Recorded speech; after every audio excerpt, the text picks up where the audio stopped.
नमस्कार दोस्तों, स्वागत है आपका आपकी अपनी 8 बजे वाली करंट अफेयर क्लास में। दोस्तों आज है 15 मई और मैं आज आपके लिए लेके आया हूँ टॉप 6 करंट अफेयर। तो दोस्तों वीडियो लास्ट तक जरूर देखिएगा। वीडियो अच्छी लगती है तो प्लीज़ एक लाइक जरूर करिएगा। तो चलिए बिना देरी किए हुए शुरू करते हैं आज की क्लास। दोस्तों क्वेश्चन नंबर 1 हमारा क्या है? क्वेश्चन नंबर 1 है, हाल ही में किस देश ने शतरंज के खेलने पर रोक लगाई है? तो दोस्तों अभी हाल ही में अफगानिस्तान जो है, इस देश ने शतरंज के खेलने पर रोक लगा दी है। आइए जानते हैं यह रोक क्यों लगाई है और किस लिए लगाई है। दोस्तों क्या हुआ है, अफगानिस्तान में शरिया कानून के तहत चिंताओं के चलते तालिबान सरकार ने अफगानिस्तान में शतरंज पर रोक लगाई है। यह दोस्तों रोक क्यों लगाई है? क्योंकि दोस्तों तालिबान का मानना है कि शतरंज एक प्रकार का जुआ है। क्या है दोस्तों? एक प्रकार का जुआ है, जिससे यह दोस्तों लोगों को नमाज जैसी धार्मिक जिम्मेदारियों से भटकाता है। इस वजह से दोस्तों तालिबान सरकार ने अफगानिस्तान पर शतरंज खेलने पर रोक लगा दी है। दोस्तों बात हो रही है शतरंज की, तो आइए मैं शतरंज के बारे में कुछ आपको महत्वपूर्ण पॉइंट्स बता देता हूँ। शतरंज दो खिलाड़ियों द्वारा खेला जाने वाला एक रणनीतिक खेल है जो बुद्धि, धैर्य और पूर्वानुमान की परीक्षा लेता है। आधुनिक शतरंज का स्वरूप लगभग 15वीं सदी में यूरोप में विकसित हुआ था। तो दोस्तों जो आधुनिक शतरंज है वह 15वीं सदी में यूरोप में विकसित हुआ था। ठीक है दोस्तों, लेकिन इसकी जो जड़ें हैं भारत के चतुरंग नामक प्राचीन खेल में मानी जाती हैं।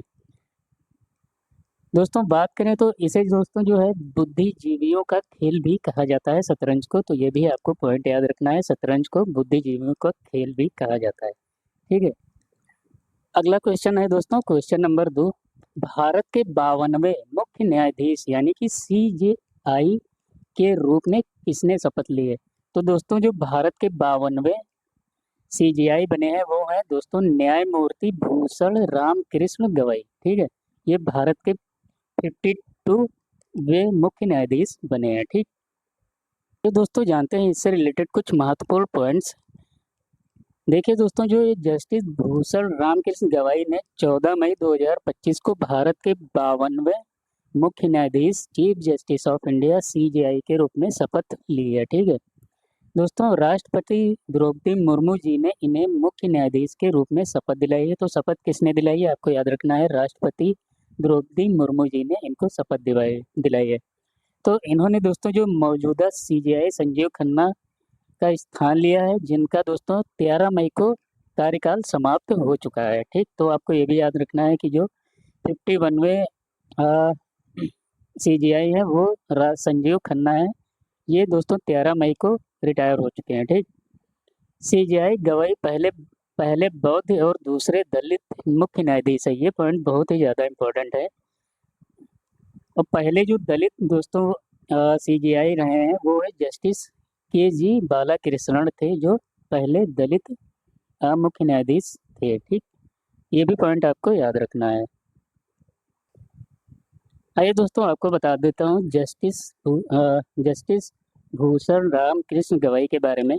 तो दोस्तों इनका जो जन्म है वो 24 नवंबर 1960 को महाराष्ट्र के अमरावती में हुआ था। ठीक है, इन्होंने 1985 में वकालत शुरू की और 2003 में बॉम्बे हाई कोर्ट के न्यायाधीश नियुक्त हुए। ठीक, ये पॉइंट भी आपको याद रखना है। और दोस्तों 24 मई 2019 को सर्वोच्च न्यायालय के ये न्यायाधीश बने थे, जस्टिस बी आर गवाई। ठीक है, तो ये भी पॉइंट आपको याद रखना है। नेक्स्ट क्वेश्चन है दोस्तों, क्वेश्चन नंबर 3। क्वेश्चन नंबर 3 क्या है दोस्तों, पीएम मोदी ने हाल ही में आदमपुर एयरबेस का दौरा किया, यह किस राज्य में स्थित है? तो आपको यह बताना है कि यह किस राज्य में स्थित है आदमपुर एयरबेस। तो यह दोस्तों इसका राइट आंसर हो जाएगा ऑप्शन सी। ठीक, तो यह पंजाब में आदमपुर एयरबेस दोस्तों स्थित है। आइए दोस्तों इससे रिलेटेड मैं आपको कुछ इम्पोर्टेंट पॉइंट्स बता देता हूँ। प्रधानमंत्री नरेंद्र मोदी जी ने हाल ही में 13 मई 2025 को पंजाब के जालंधर जिले में स्थित आदमपुर एयरबेस का दौरा किया। ठीक है, इस दौरे का उद्देश्य ऑपरेशन सिंदूर के बाद वायुसेना के जवानों का मनोबल बढ़ाना था। तो दोस्तों अभी हाल ही में 7 मई को भारत ने पाकिस्तान के आतंकवादी ठिकानों पर हमला किया, जिसका नाम ऑपरेशन सिंदूर रखा था। ठीक है, तो इसी की मतलब सफलता के बाद प्रधानमंत्री नरेंद्र मोदी जी आदमपुर एयरबेस पहुंचे और वहां के वायुसेना के जवानों का मनोबल बढ़ाया। ठीक है, यह एयरबेस भारत पाक सीमा से लगभग 100 किलोमीटर दूर है। ठीक, और दोस्तों यह एयरबेस भारतीय वायुसेना का सबसे बड़ा सैन्य अड्डा है, तो ये भी पॉइंट आपको याद रखने हैं। दोस्तों बात हो रही पंजाब की, तो पंजाब के बारे में मैं आपको कुछ इंपॉर्टेंट पॉइंट बता देता हूँ। पंजाब की दोस्तों जो राजधानी है वो है चंडीगढ़। इसका गठन दोस्तों कब हुआ था पंजाब राज्य का? तो 1 नवंबर 1966 को इसका गठन हुआ था। और यहाँ के जो वर्तमान राज्यपाल हैं वो गुलाब चंद कटारिया हैं। और यहाँ के जो मुख्यमंत्री हैं वो हैं भगवंत मान। और पंजाब राज्य में विधानसभा सीटें कितनी है? तो आपको ये भी याद रखना है, 117 जो है विधानसभा सीटें हैं पंजाब राज्य में। नेक्स्ट क्वेश्चन है दोस्तों, क्वेश्चन नंबर 4। क्वेश्चन नंबर 4 हमारा क्या है दोस्तों? 2025 में खेलो इंडिया यूथ गेम्स का 7वां संस्करण कहाँ आयोजित किया जा रहा है? तो दोस्तों 2025 में खेलो इंडिया यूथ गेम्स का 7वां संस्करण बिहार में आयोजित हो रहा है। ये बहुत ही ज़्यादा इम्पोर्टेंट क्वेश्चन है। ठीक है, तो ये पॉइंट ये आपको याद रखना है कि जो खेलो इंडिया यूथ गेम्स का 7वां संस्करण वो बिहार में आयोजित हो रहा है। आइए दोस्तों, इससे संबंधित मैं आपको कुछ महत्वपूर्ण तथ्य बताना चाहूँगा। तो देखिए दोस्तों क्या हुआ है, 7वां खेलो इंडिया यूथ गेम 2025 बिहार में 4 मई से 15 मई 2025 तक आयोजित हो रहा है। कब से कब तक आयोजित हो रहा है दोस्तों? 4 मई से 15 मई 2025 तक दोस्तों। और यह पहली बार है जब बिहार इस प्रतिष्ठित राष्ट्रीय स्तर के खेल आयोजन की मेजबानी कर रहा है। तो दोस्तों यह बिहार जो है, बिहार में यह खेलो इंडिया यूथ गेम्स पहली बार आयोजित हो रहे हैं, ये भी आपको याद रखना है। इसमें दोस्तों 28 खेलों में 8,500 खिलाड़ी और 1,500 टेक्निकल स्टाफ हिस्सा लेंगे। और दोस्तों यह जो आयोजन होगा यह बिहार के 5 शहरों में होगा। कौन कौन से शहर हैं वो? तो दोस्तों पटना, राजगीर, गया, भागलपुर और बेगूसराय में यह आयोजन हो रहा है। ठीक है, तो ये 5 शहरों के नाम भी आपको याद रखने हैं। अगला क्वेश्चन है दोस्तों, क्वेश्चन नंबर 5। क्वेश्चन नंबर 5 क्या है दोस्तों? हाल ही में लता दीनानाथ मंगेशकर पुरस्कार 2025 से किसे सम्मानित किया गया है? तो दोस्तों अभी हाल ही में आदित्य बिरला ग्रुप के चेयरमैन है दोस्तों, वो है कुमार मंगलम बिरला जी। इनको जो है लता दीनानाथ मंगेशकर पुरस्कार 2025 से सम्मानित किया गया है। आइए इससे रिलेटेड मैं कुछ आपको इम्पोर्टेंट पॉइंट्स बताना चाहूँगा।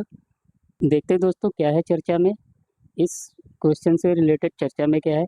तो दोस्तों हाल ही में आदित्य बिरला समूह चेयरमैन और पद्म विभूषण पुरस्कार से सम्मानित कुमार मंगलम बिरला को लता दीनानाथ मंगेशकर पुरस्कार 2025 से सम्मानित किया गया है। ठीक है, यह पुरस्कार उन्हें उनके दूरदर्शी नेतृत्व और भारत के आर्थिक विकास में महत्वपूर्ण योगदान के लिए दिया गया है।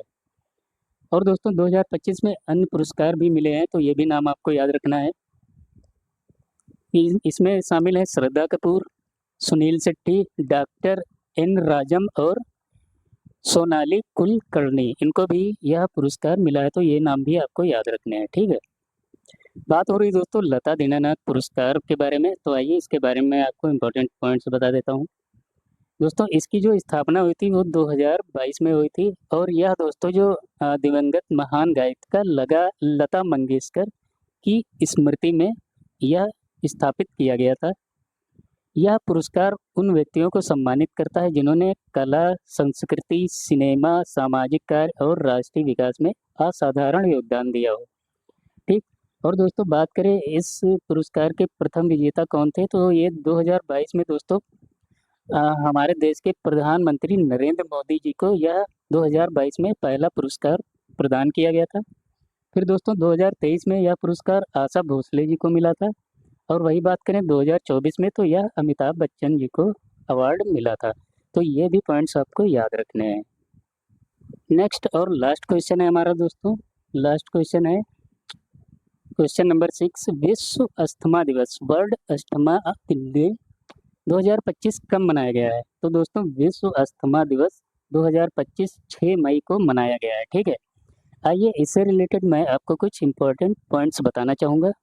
तो विश्व अस्थमा दिवस हर साल मई महीने के पहले मंगलवार को मनाया जाता है। तो दोस्तों यह जो है हर साल मई के पहले मंगलवार को मनाया जाता है। तो इस बार जो मंगलवार पड़ा था वो 6 मई को पड़ा था, ठीक है। तो इसलिए यह 6 मई को मनाया गया है, ठीक है। यह कार्यक्रम यह अंतर्राष्ट्रीय कार्यक्रम ग्लोबल इनिशिएटिव फॉर अस्थमा यानी कि GINA द्वारा आयोजित किया जाता है। यह दिवस दोस्तों पहली बार 1998 में मनाया गया था, ठीक है। ये पॉइंट भी आपको याद रखना है। और सबसे इम्पोर्टेंट पॉइंट है ये दोस्तों, जो 2025 की थीम है इसकी वो क्या है? श्वसन उपचार को सभी के लिए सुलभ बनाना। ये पॉइंट आपको हमें याद रखना है, बहुत ही ज़्यादा इम्पोर्टेंट है, ठीक है। बात हो रही दोस्तों अस्थमा, तो अस्थमा के बारे में कुछ आपको इम्पोर्टेंट पॉइंट बता देता हूँ। अस्थमा एक दीर्घकालिक श्वसन रोग है, ठीक है, जिसमें श्वसन नलिकाओं के सूजन और संकुचन होता है। तो दोस्तों अस्थमा जो है एक श्वसन रोग है जिसमें श्वसन नलिकाओं में सूजन और संकुचन होता है, जिससे दोस्तों सांस लेने में क्या होती है? कठिनाई होती है, ठीक है। यह रोग पर्यावरणीय कारकों, एलर्जी या तनाव से ट्रिगर हो सकता है, ठीक है। तो यह दोस्तों क्या है? पर्यावरणीय कारकों, एलर्जी या तनाव से ट्रिगर हो सकता है यह रोग। दोस्तों यह बीमारी जो बच्चे और वयस्कों दोनों को प्रभावित कर सकती है। तो दोस्तों ये थे आज के top 6 current affair question answers. आशा करता हूँ आपको वीडियो अच्छी लगी होगी। वीडियो अच्छी लगी है तो प्लीज़ लाइक ज़रूर करिएगा। अगर आप नए हो तो प्लीज़ चैनल को सब्सक्राइब करिएगा। मिलते हैं ऐसे ही अगली वीडियो में, तब तक के लिए टेक केयर, बाय बाय।